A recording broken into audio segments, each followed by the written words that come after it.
कुंभ इलाहाबाद के लिए काशीपुर से श्रद्धालुओं की 3 बसें रवाना। देवभूमि उत्तराखंड के काशीपुर से रामनगर रोड से रामलीला मैदान से महाकुंभ के लिए श्रद्धालुओं की 3 बसें रवाना हुई, जिन्हें भाजपा के मेयर प्रत्याशी दीपक बाली ने हरी झंडी दिखाकर रवाना किया। इस मौके पर श्री बाली ने सभी श्रद्धालुओं की यात्रा मंगलमय होने की कामना की। पूरे वातावरण में जयकारा बजरंगी और जय श्री राम के नारों की गूंज सुनाई दी, जिससे माहौल भक्तिमय हो गया। श्रद्धालुओं को संबोधित करते हुए दीपक बाली ने कहा कि महाकुंभ में जाकर देवभूमि उत्तराखंड के लिए भी प्रार्थना करें। उन्होंने ये भी कहा कि वर्तमान में उत्तराखंड में निकाय चुनाव चल रहे हैं और वो काशीपुर से भाजपा के मेयर प्रत्याशी के रूप में चुनाव मैदान में हैं, इसलिए श्रद्धालुओं से उनके लिए भी प्रार्थना करने का अनुरोध किया। इस दौरान श्रद्धालु सोनम सिंघल एडवोकेट ने पत्रकारों से बातचीत में कहा कि महाकुंभ का आयोजन 144 साल बाद होता है और ये केवल इलाहाबाद यानी प्रयागराज में ही आयोजित किया जाता है। उन्होंने कहा कि हमारी सदी का दुर्लभ मौका है, क्योंकि कोई भी व्यक्ति औसतन 70 से 80 साल से ज्यादा नहीं जीता। अगली सदी का महाकुंभ कौन देखेगा। उन्होंने कहा कि हमें इस सदी में पुण्य कमाने का अवसर मिला है और हम इसे गंवाना नहीं चाहते। सोनम सिंघल ने बताया कि 3 बसों में सवार होकर श्रद्धालु आज रात रवाना होंगे और पूरी रात यात्रा के बाद सुबह 6 या 7 बजे प्रयागराज पहुंचेंगे।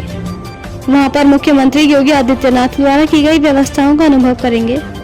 उन्होंने कहा कि मुख्यमंत्री ने श्रद्धालुओं के लिए बेहतर सुविधाओं का दावा किया है, जिसे देखने के लिए सभी उत्सुक हैं। काशीपुर से रवाना हुए श्रद्धालुओं में भारी उत्साह देखने को मिला। सभी श्रद्धालु महाकुंभ में शामिल होकर पुण्य अर्जित करने के लिए उत्सुक नजर आए। यात्रा के दौरान सुरक्षा और सुविधाओं का भी विशेष ध्यान रखा गया है।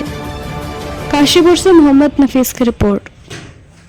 मुझे वरुण दीक्षित जी ने बताया कि आज यहाँ से मुझे बुलाया और मैं भी सबसे मिलने आया हूँ, अपने श्रद्धालुओं से, अपनी माताओं बहनों से, बुजुर्गों से, साथियों से, युवा साथियों से। आज यहाँ से ये 3 बसों में 135 श्रद्धालु महाकुंभ के लिए प्रयागराज जा रहे हैं और मैं सुबह पहुँचेंगे, फिर कल शाम को वापसी करके परसों यहाँ पर पहुँचेंगे काशीपुर। मैं ईश्वर से यही प्रार्थना करूँगा कि आप सबकी यात्रा मंगलमय हो और उत्तराखंड की देवतुल्य जनता के लिए, काशीपुर की जनता के लिए, देवतुल्य जनता के लिए सुख, समृद्धि और शांति सबके जीवन में आए।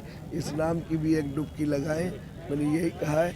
और बाकी मेरी तरफ से बहुत बहुत शुभकामनाएं हैं इस पर्व के लिए और इस यात्रा के लिए। जोश में है, क्योंकि ये जो महाकुंभ है ये कुंभ नहीं है ना अर्ध कुंभ है, ये महाकुंभ है जो कि 144 साल बाद पड़ा है, इस सदी का 144 साल बाद। और ये केवल इलाहाबाद में ही पड़ता है, ना तो हरिद्वार पड़ता है, ना आपका उज्जैन पड़ता है और ना ही नासिक में पड़ता है। ये मात्र केवल इलाहाबाद में ही पड़ता है और इस सदी में हमारा जन्म हुआ है और इस सदी में ही अंत हो जाएगा, क्योंकि कोई भी मनुष्य है वो मुश्किल से 70 साल या 80 साल, अगली सदी किसने देखी है। तो जो भी पुण्य कमाना है वो हमें इसी सदी में करना है। और 144 साल बाद जो महाकुंभ पड़ा है, यहाँ हमारे जितने भी नागा बाबा हैं, साधु संत हैं, सभी लोग पता नहीं किस दुनिया में रहते हैं, लेकिन वो भी आए हैं यहाँ पर। तो हम लोग भी आज ये पूरी 3 बसें जा रही हैं दीक्षित सर की, तो हम तीनों ही चाह रहे हैं कि हम लोग महाकुंभ में जाएं और अपने वहाँ का पुण्य कमाएं। कितना दिन का टूर है ये और क्या है? ये हमारा आज रात हम निकलेंगे, पूरी रात सफ़र करके हम सुबह पहुँचेंगे। शायद 6 बजे या 7 बजे हम घाट पे होंगे। अब वहाँ जाके देखते हैं योगी जी ने क्या व्यवस्था कर रखी है। वो कह तो रहे हैं कि बहुत अच्छी सुविधा है, अब वहाँ जाके ही पता चलेगा कैसी सुविधा है, क्या चीज़ है।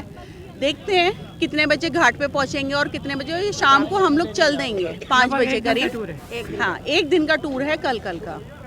ठीक है, आपकी यात्रा मंगलमय। Thank you.